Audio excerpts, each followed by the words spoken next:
മുന്നിലേക്ക് ഞെട്ടിപ്പിക്കുന്ന ഒരു വാർത്തയാണ് വന്നത്. ഓട്ടോറിക്ഷയിൽ പോകുന്ന സമയത്ത് വാഹനം മറിഞ്ഞ് ഒരു അപകടമുണ്ടാകുന്നു. ആശുപത്രിയിലേക്ക് കൊണ്ടുപോകാൻ സഹായഹസ്തവുമായി നിരവധി മനുഷ്യർ വന്നു. പക്ഷേ അതിലൊരു വ്യവസായി ആ പെൺകുട്ടിയെ പീഡിപ്പിച്ചു എന്നുള്ള പരാതിയാണ് പറഞ്ഞത്. പക്ഷേ അതിൽ ഇത്രയും ദിവസമായിട്ടും നടപടി ഉണ്ടായില്ല എന്ന പരാതി പേര് സഹിതം നൽകിയിട്ടും ഉണ്ടായില്ല എന്ന് പറയുന്നു. ഇപ്പോൾ ആലപ്പുഴ SP മാധ്യമങ്ങളോട് സംസാരിക്കുകയാണ്. മോഹനചന്ദ്രൻ, കേൾക്കാം. പ്രോപ്പർലി എല്ലാം നടക്കുന്നു മാത്രമേ അറിയുള്ളൂ.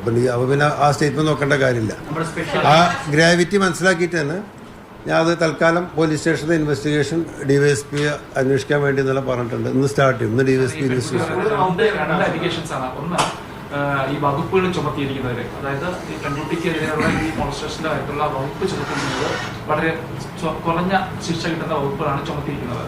രണ്ടാമത്തേത്, ഈ പോലീസിന്റെ നടപടി കൃത്യമായിട്ട് അത് വേണ്ട രീതിയിൽ നടന്നില്ല എന്ന് പറയുന്നുണ്ട്. വൈകുന്നു എന്നാണ് ഈ പെൺകുട്ടിയുടെ ഒരു ഫോണിൽ സംസാരിച്ചപ്പോൾ പറയുന്നത്. അത് ഒന്ന് വെരിഫൈ ചെയ്യാം. അത് അല്ല, വകുപ്പുകൾ ഞാൻ പരിശോധിച്ചു. വകുപ്പുകൾ തെറ്റൊന്നുമില്ല, ഇല്ല വകുപ്പ് തെറ്റൊന്നുമില്ല. പക്ഷേ ഈ പറയുന്ന മറ്റു വല്ല പ്രൊസീജിയർ അല്ല. ഒന്നാമത്തെ കാര്യം, ഇത് കംപ്ലൈൻറ്റും പോലീസും തമ്മിൽ ഇതിൽ ഡിഫറൻസിൻ്റെ ഒപ്പിൻ്റെ ആവശ്യമില്ല. കാരണം ഇതൊരു സക്സസ്ഫുൾ പ്രോസിക്യൂഷനാണ് നമ്മൾ ഈ സമയം മുതൽ അത് നോക്കുന്നത്. ആ തരത്തിലുള്ള എന്തെങ്കിലും വീഴ്ചകളോ മറ്റേതെങ്കിലും തരം ഒമിഷൻസോ സംഭവിച്ചിട്ടുണ്ടെങ്കിൽ അത് ക്ലാരിഫൈ ചെയ്യുന്നതിന് വേണ്ടിയാണ് DYSPയുടെ ഇൻവെസ്റ്റിഗേഷൻ എടുക്കാൻ വേണ്ടി പറഞ്ഞിരിക്കുന്നത്.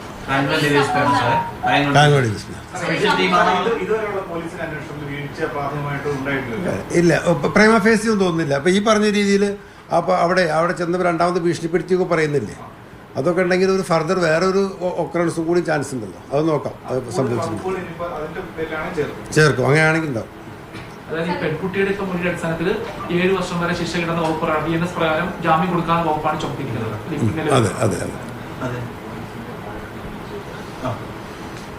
ആശുപത്രിയിൽ വെച്ച് തന്നെ പെൺകുട്ടി ഇക്കാര്യം പറയുന്നു. പോലീസ് അവിടെ എത്തി എന്നെ മൊഴി എടുക്കുന്നു. പിന്നീട് അയാൾ അന്ന് മദ്യപിച്ചെന്നും പെൺകുട്ടി പറയുന്നു. അന്ന് ആശുപത്രിയിലും ഇയാൾ ഉണ്ടായിരുന്നു. ഇയാൾ പക്ഷേ വിളിച്ചു വരുത്തി ഇയാളുടെ സ്റ്റേറ്റ്മെന്റ് എടുക്കുന്നതും അറസ്റ്റ് രേഖപ്പെടുത്തിയിരുന്നതും 2 ദിവസം കഴിഞ്ഞാണെന്നാണ് മനസ്സിലാക്കുന്നത്. 7-ാം തീയതി. അപ്പോൾ എന്താണ് അത് സാധാരണ രീതിയിൽ അത്രയും സമയം എടുക്കുന്നതാണോ അതോ അവിടെ ഒരു വൈകൽ ഉണ്ടായിട്ടുണ്ടോ? ഇല്ല, നോക്കാമെന്ന് വെച്ചാൽ അന്ന് അറിയാലോ, ഒരു ഹെക്ടിക് ഇലക്ഷൻ്റെ തിരക്കൊക്കെ ഉണ്ടായിരുന്നു. അവിടെ എത്രമാത്രം സ്ട്രെങ്ത് അവൈലബിലിറ്റി വല്ല ഇഷ്യൂ ഉണ്ടായോ എന്നുള്ളതോ അല്ലെങ്കിൽ എന്തെങ്കിലും കമ്മ്യൂണിക്കേഷൻ ഗ്യാപ്പ് അല്ല. ഞാൻ പറഞ്ഞ ആ ഭാഗമൊക്കെ വെരിഫൈ ചെയ്യുന്നതിന് വേണ്ടിയിട്ടും അതിന് വേണ്ടിയിട്ടാണ് DYSP ഏൽപ്പിച്ചിരിക്കുന്നത്. ആളുകൾ പറയുന്നത് ഇയാൾ അവിടെ ഈ KPSC ജംഗ്ഷന്റെ തൊട്ടടുത്ത് താമസിക്കുന്ന ആളാണ്. അപ്പൊ അവിടെ എന്ത് ഒരു 200 മീറ്റർ എന്ത് അപകടം ഉണ്ടായാലും ഇയാളാണ് അവിടെ ഓടിയെത്തി രക്ഷാപ്രവർത്തനം നടത്തുക, ആളുകളെ സഹായിക്കുക ചെയ്യുന്നതാണ് അങ്ങനൊരു വേഷങ്ങളുണ്ട് ഇതിനകത്ത്. അപ്പം ഈ ബോധപൂർവ്വം ആരെങ്കിലും അങ്ങനെ എന്തെങ്കിലും ഉണ്ടോ ഇതിനകത്ത്? സാധാരണ ആക്സിഡന്റ് ആരും അറ്റൻഡ് ചെയ്യില്ലെന്നാണ് ഇപ്പോൾ ഉണ്ടാവുന്നത്. വിഷയം മറ്റേ ഒന്നുമല്ല. ഇതിൽ ഒന്ന് ഒരു ആക്സിഡന്റ് അങ്ങനത്തെ ഒരു ഹോട്ട്സ്പോട്ട് ഒന്നല്ലല്ലോ. ആ സ്പോട്ടല്ല. പോലീസ് ഹോട്ട്സ്പോട്ടിൽ ഉള്ള ഏരിയ നല്ലത്. അത്ര ആക്സിഡൻറ്റ്സ് വന്നിട്ട് ഏരിയ അല്ല. ഇതും ആക്ച്വലി ബൈക്ക് വെയിറ്റ് കൊലീഷൻ ഇല്ല.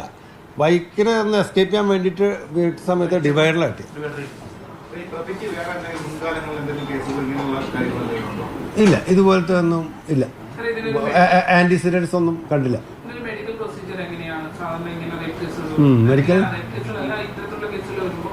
ഒരു ഗൈനക്കോളജിസ്റ്റ് വെച്ചാണ് ചെക്ക് ചെയ്യുക. പക്ഷെ അത് നേച്ചർ ഓഫ് ഒഫൻസ് ആണ്. പെനട്രേറ്റീവ് ഇഷ്യൂസ് ഒക്കെ ഉണ്ടാകുമ്പോഴാണ് സാധാരണ ഗൈനക്കോളജിസ്റ്റ് ഒക്കെ ചെയ്യുന്നത്. ഇതിലെ അലിഗേഷൻ എന്ന് പറയുന്നത് ഒരു ഔട്ട്റേജിങ് മോഡസ്റ്റി ആണ്. അപ്പോൾ അതിൽ എന്നിട്ടും അടുത്ത ദിവസം ഡോക്ടർക്ക് വേണ്ടി റെഫർ ചെയ്തിരുന്നു. അതിനുശേഷം പിന്നെ കണ്ടിന്യൂഷൻ എന്തെങ്കിലും നടക്കാതെ പോയി എന്നാണ് എനിക്കത്. ആ ഫസ്റ്റ് ഡേ പരിശോധിച്ചു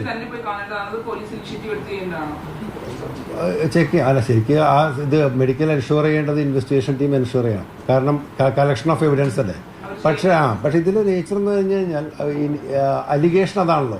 ആ ഒരു അലിഗേഷന് പൊതുവെ ഒരു മെഡിക്കൽ എവിഡൻസ് കിട്ടാനുള്ള ചാൻസ് കുറവാണ്. കാരണം ആലപ്പുഴ SP MP മോഹനചന്ദ്രൻ സംസാരിക്കുകയായിരുന്നു. കൃത്യമായി ആരുടെ ഭാഗത്ത് നിന്നാണ് താൻ പീഡനം നേരിട്ടത്, പരാതി കൊടുത്തു, അവിടെയുള്ള ഡോക്ടർ ആ വിഷയത്തിൽ ഇടപെട്ടതാണ്.